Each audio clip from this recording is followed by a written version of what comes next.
have made here is known as a Newton's Cradle. And with the help of this, I'll be demonstrating to you the law of conservation of momentum. First of all, what is the law of conservation of momentum state? When a collision is occurring between two objects, the momentum before the collision and the momentum after the collision remains the same.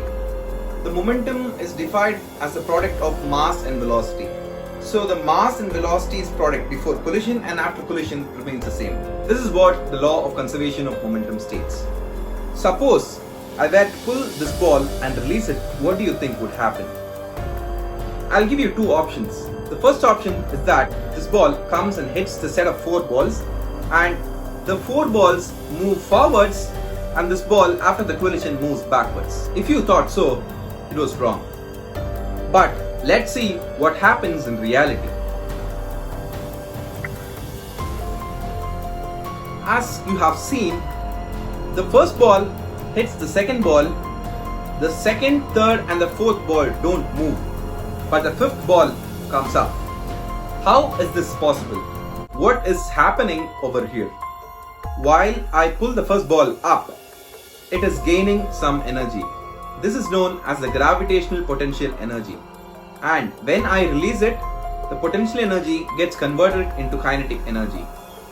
So, when the collision between the first and the second ball takes place, why doesn't the second ball move? This is because the energy from the first ball is transferred to the second ball, and according to law of conservation of momentum, the momentum before the collision and after the collision remains the same. So all this energy is transferred to the second ball.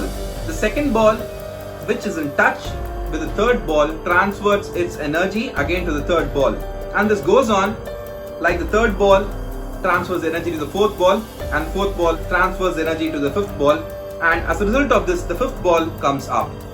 So this is what happens when you pull the first ball and release it. That's it guys. If you liked the video, do subscribe to Nixapian. This is Vishi signing off.